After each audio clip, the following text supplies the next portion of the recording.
বসে থাকবেন। খবরদার, পানি যদি মুখ থেকে পড়ে তাইলে কিন্তু মায়ের একটা কথা বুঝেন না। কারণ আমি বুঝছি মুখ বন্ধ থাকলেই স্বামী ভালো হয়ে যাবে। তাহলে পানি যদি মুখ থেকে পড়ে তাহলে উপায় আছে তার? কিছুদিন পরে এসে বলল, হুজুর মায়ের কমে গেছে কিন্তু গালি তো কমে না। আমি কি সেটাও কমবে? এবার ভোলাগঞ্জে, আলীগঞ্জে যখন আমি এক প্রোগ্রামে গেলাম, তখন বলতেছে স্বামী স্ত্রী মিলে এসে, হুজুর আমরা দুইজন ভালো হয়ে গেছি, মারামারি সব বন্ধ হয়ে গেছে। ইসলামে কৌশল আছে কিনা? যে কথাটি বলছিলাম, নবী মুহাম্মদুর রাসূলুল্লাহ সাল্লাল্লাহু আলাইহি ওয়াসাল্লাম ঘরে গেলেন। ঘরে যাওয়ার পরে আল্লাহ রাব্বুল আলামিনের বান্দির কাছে গিয়েই বললেন, ইয়া খাদিজা, আপনি কালিমা পড়ে মুসলমান হয়ে যান। তিনি কোনো প্রশ্ন করলেন না, প্রশ্ন ছাড়াই কালিমা পড়ে তিনি মুসলমান হয়ে গেছেন। কারণ স্বামী স্ত্রীর মিলের একটা ব্যাপার আছে। এখন প্রশ্ন হলো, তিনি কেন প্রশ্ন করলেন না? এর পিছনে কেবলমাত্র একটি কারণ, মক্কার কোন মানুষ জানতো না নবীজি মুহাম্মদ সাল্লাল্লাহু আলাইহি ওয়াসাল্লাম যে আল্লাহর নবী হবেন। কেউ না জানলেও খাদিজা রাদিয়াল্লাহু তাআলা আনহা জানতেন তিনি আখিরি নবী হবেন। এখন আপনাদের মনে প্রশ্ন জাগছে কিনা, মক্কার যদি কেউ না জানে, খাদিজা রাদিয়াল্লাহু তাআলা আনহা কেমনে জানলেন?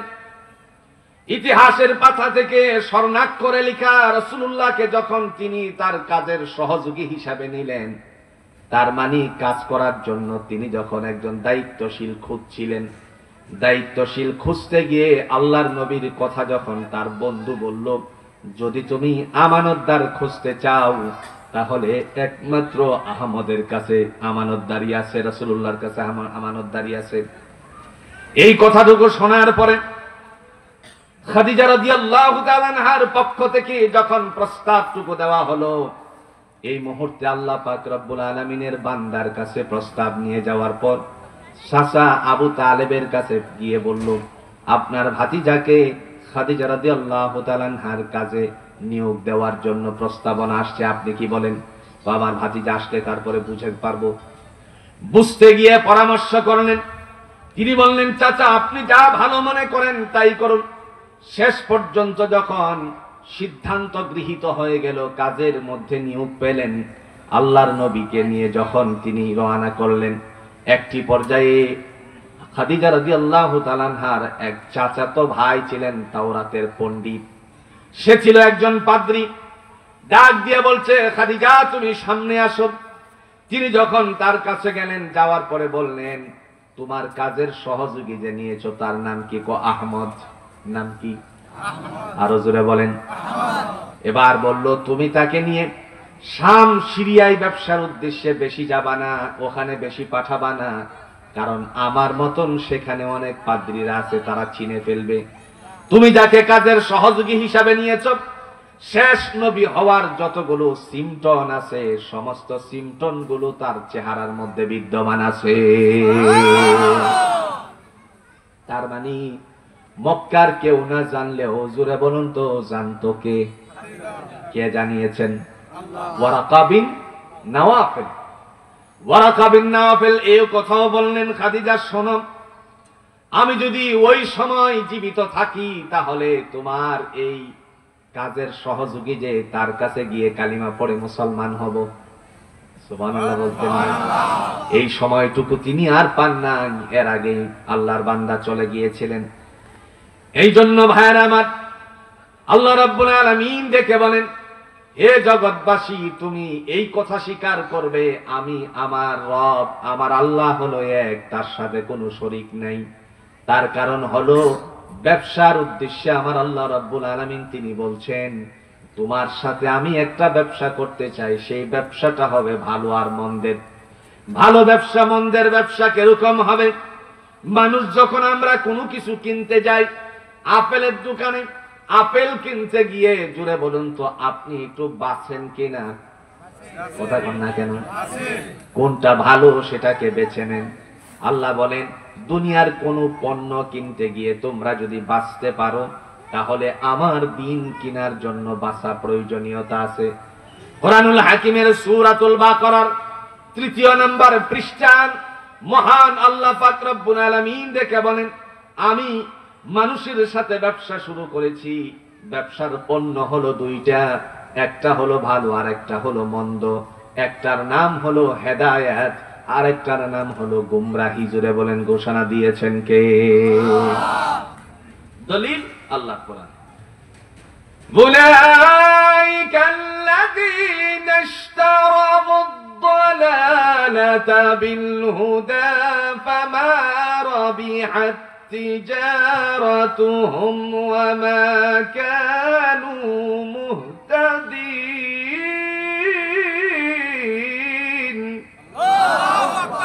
আল্লাহ বলেন তারা হলো ওই সমস্ত লোক যাদেরকে আমি আল্লাহ রাব্বুল আলামিন ফয়সালা করেছি, তারা ওই সমস্ত মানুষ যারা হেদায়েতকে বাদ দিয়ে গুমরাহি খরিদ করেছে, এদের ব্যবসাটার মধ্যে সফলতা অর্জন করতে পারে নাই, ফলে হেদায়েত প্রাপ্ত হয় নাই।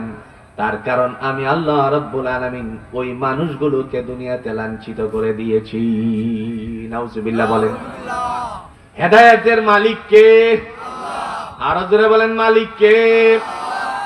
এই হেদায়েত পেতে হলে রাসূলুল্লাহকে মানতে হবে কি হবে না? আরো জোরে। আল্লাহ কোরআনের সূরাতুন নিসার ৮০ নম্বর আয়াতের মধ্যে পৃথিবীবাসীকে বোঝানোর জন্য বললেন, মাইয়ুতি'র রাসূলা ফাকাদ আতা আল্লাহ ওয়া মান তাওয়াল্লা ফামা আরসালনাকা আলাইহিম হাফিজা।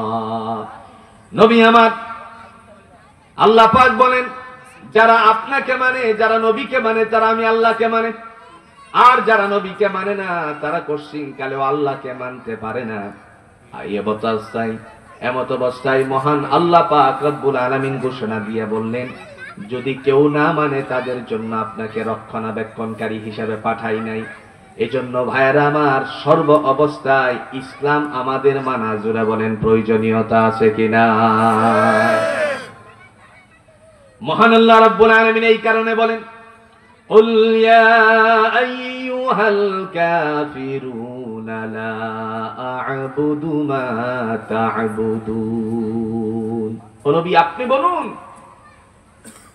হে অবাধ্যচারীর দলেরা, তোমরা যার দাসত্ব করো, আমি যার গোলামি করি, তোমরা তার গোলামি করো না। তোমরা যার গোলামি করো, আমি তার গোলামি করি না।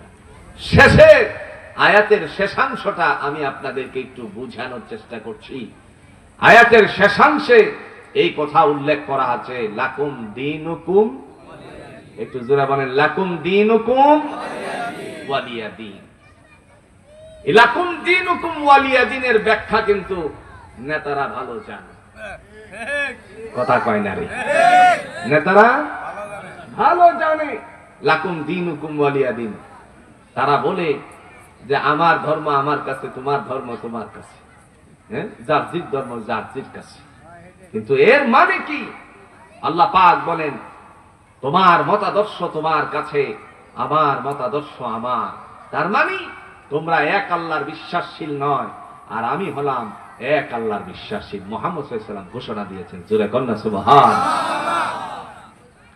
আপনি যদি কোরআন খোলেন, নবীদের ইতিহাস যদি আপনি তালাশ করেন, এই কোরআনে 20 থেকে 22 জন নবীর ইতিহাস বর্ণনা করা আছে। প্রত্যেক নবীদের ইতিহাস বর্ণনার পিছনে একটা মাত্রই কারণ, সবাই জোরে বলুন তো ঘোষণা দিয়েছেন কার কথা? আর একটু জোরে বলেন, ঘোষণা দিয়েছেন কার কথা? আল্লাহ পাকের কথা। তারা সবাই মিলে ঘোষণা দিয়েছেন, পৃথিবীতে যাবতীয় যা কিছু সব কার হাতে? একটু জোরে বলেন, কার হাতে? আল্লাহর হাতে। তিনি পবিত্র, তার সাথে কোনো অংশীদারিত্ব নাই। মহান আল্লাহ রাব্বুল আলামিন ডাক দিয়া বলেন, শোনো, যারা আমি আল্লাহর সাথে অংশীদারিত্ব স্থাপন করেছো ওই মানুষগুলো থেকে তিনি ডাক দিয়া বলেন, নবমণ্ডল ভূমণ্ডলের মালিক আমি আল্লাহ। তিনি বলতেছেন, ওয়াকালু اتخذ الله ولدا سبحانه بل له ما في السماوات والأرض كل له قانتون।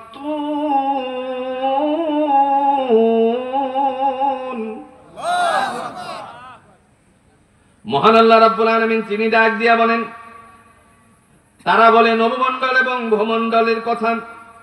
এই কথা বলতে গিয়ে বলেন আল্লাহর সন্তান গ্রহণ করেছেন। আপনারা বলুন তো আল্লাহর কোন সন্তান আছে নাকি? আরো জোরে বলেন আছে নাকি? সে আল্লাহ পাক রব্বুল আলামিন তিনি বলছেন আমি এর থেকে পবিত্র, তার মানে আমার কোনো সন্তানাদি নেই।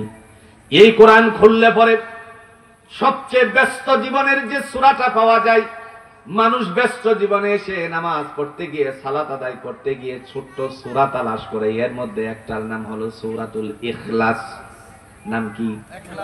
সূরাতুল ইখলাসে আমরা দেখেছি আল্লাহ বলেন কুল হুয়াল্লাহু আহাদ, নবী আপনি বলুন আমি আল্লাহ এক, আল্লাহুস সামাদ, আমি হলাম অমুখাপেক্ষী। পৃথিবীর যা কিছু আছে সব জুড়ে বলুন মুখাপেক্ষী কার? আরো জোরে মুখাপেক্ষী কার? সবাই আমরা আল্লাহর মুখাপেক্ষী। তিনি বলছেন আমি কাহারও মুখাপেক্ষী নই। এই কথা, এই আয়াতের তাৎপর্য কি? মক্কি জীবনে একজন আল্লাহর বান্দা ছিল, তিনি দেবতার পূজা করতেন, দেবতারে রব বলে স্বীকার করত, ডাকত। এই সময় বলতে লাগলো পাহাড়ের চূড়ায় বসে বসে ইয়াসানামু ইয়াসানামু ইয়াসানাম, সনম রে ডাকে। সনম মানি দেবতা। ডাকতে ডাকতে সে যখন ক্লান্ত হয়ে গেল, একাধারে 40 বছরের শেষ রজনীর পূর্ব মুহূর্ত পর্যন্ত সনম রে ডাকে, কিন্তু সনমে কোনো উত্তর দেয় না। আপনারা সাক্ষী দেন তো, কোন দেবতারে ডাকলে পরে উত্তর দেয় নাকি? কথা কোন নাকি? যখন তারা উত্তর দিল না, একদিন রাত আল্লাহর বান্দা শেষ রজনীতে ডাকতে গিয়ে বলতে লাগলো ইয়া সানামু ইয়া সানামু ইয়া সানাম, তন্দ্রাচ্ছন্ন হয়ে অনিচ্ছাকৃত ভাবে বলতে লাগলো ইয়া সমাদ। আমরা পড়েছি কোরআনে আল্লাহুস সামাদ, জোরে বলেন আছে কিনা? সাথে সাথে আওয়াজ আসছে লাব্বাইকা ইয়া আব্দি, বান্দারে তোমার ডাকে আমি সাড়া দিচ্ছি, প্রস্তুত। কে প্রস্তুত? আল্লাহ। আপনাদের কি কষ্ট হবে? ধরেন ভিজে গেলেন, কষ্ট হবে? আল্লাহ যদি আমাদেরকে ভিজায়া শান্তি পান ভাই, তাহলে ভিজতে কোনো সমস্যা আছে? আর আমরা এখানে বসছি, আল্লাহর যদি মনে হয়, আল্লাহর যদি ইচ্ছে হয় যে আমার বান্দারা কোরআনের কথাগুলো শুনছে, তাহলে আল্লাহ তো বৃষ্টি বন্ধ করে দিতেও পারে। ক্ষমতা আল্লাহর হাতে না ভাই? আল্লাহ আমাদেরকে ভিজায়া শান্তি পেলে আমরা ভিজতে রাজি আছি।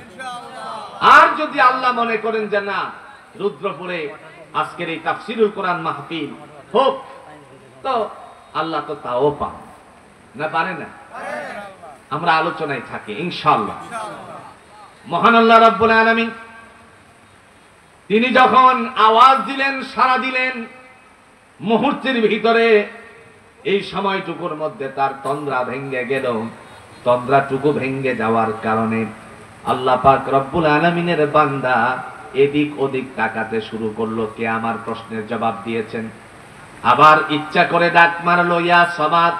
আল্লাহ বলেন লাব্বাইকা ইয়া আব্দি লাব্বাইকা ইয়া আব্দি 70 মাররা, বান্দা ডাকে যেন 70 বার আমার আল্লাহ রাব্বুল আলামিন সাড়া দিয়েছেন। মুহূর্তের মধ্যে সে এখান থেকে চলে গেল।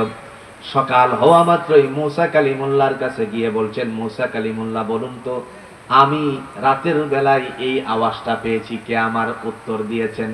হযরত মুসা আলাইহিস সালাম বললেন, ওগো আল্লাহর বান্দা, তোমার উত্তর যিনি দিয়েছেন তিনি হলেন রব্বি আল্লাহ, আমারও আল্লাহ, তোমারও আল্লাহ। এজন্য আমরা ঘোষণা দিব, হুকুম পালন করব, জোরে বলেন কার? আজকে যারা চলে গেছে পৃথিবীতে, আমরাও চলে যাব। যেহেতু কোন কবরস্থান সহ সকল মাইয়াতের রূহের মাগফিরাত কামনায় আজকের এই তাফসীরুল কোরআন মাহফিল, আমার ভাইরা যারা চলে গেছে, আমাদেরও সেই রাস্তায় যাওয়া লাগবে কি লাগবে না?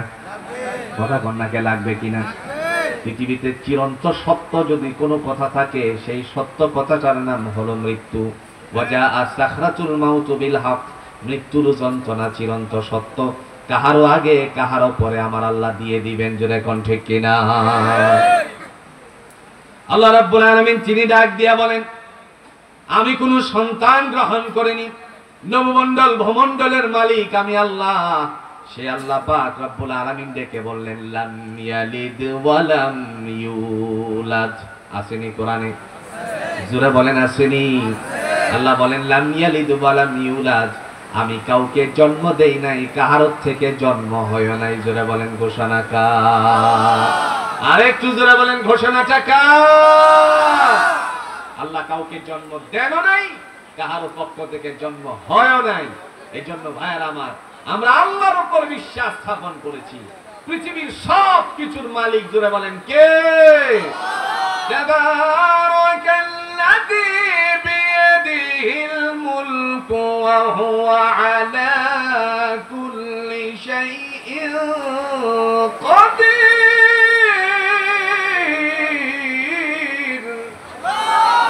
তিনি হলেন বরকতময় রব, যার হাতে ক্ষমতা। ইন্নাল্লাহা আলা কুল্লি শাইইন কাদির, সমস্ত বস্তুর উপরে জোরে বলুন তো ক্ষমতা কার?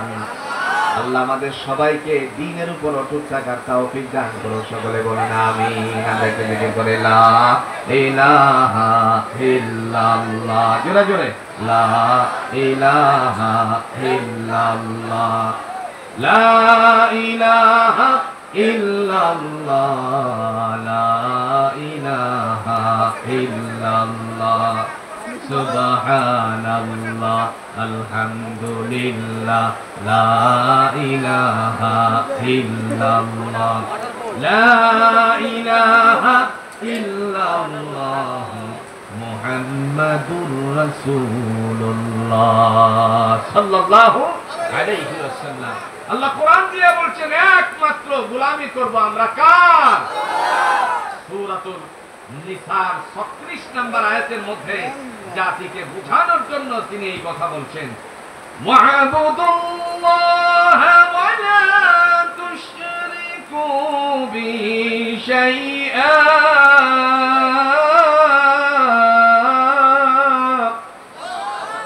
আল্লাহ বলেন দাসত্ব করো কেবল আমার, আর আমার সাথে কাউকে শরীক করো না।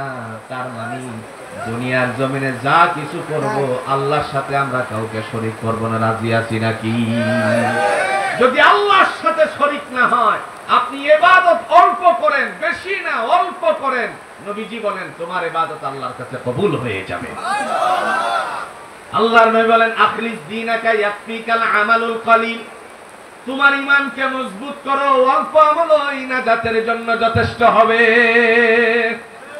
এজন্য ভাইরা আমার, আমরা ইবাদতের মধ্যে আল্লাহর সাথে কাউকে শরীক করব না। রাজি আছি তো ইনশাআল্লাহ? শিরকের গুনাহ যদি না থাকে তাহলে সমস্ত গুনাহ জুড়ে বলুন তো মাফ করে দিবেন কে? ঘোষণা কার? আল্লাহ পাক রব্বুল আলামিন তিনি ডাক দিয়ে বলতেছেন, শোনো বান্দা, শিরকের গুনাহ যদি তোমার না থাকে তাহলে সূরাতুন নিসার 48 নম্বর আয়াতের মধ্যে আল্লাহ বলেন, ইন্নাল্লাহা লা ইয়াগফিরু আন ইউশরাকা বিহি ওয়া ইয়াগফিরু মা দুনা যালিকা লিমান ইয়াশা ওয়া মান ইউশরিক বিল্লাহি ফাকাদ عظيما।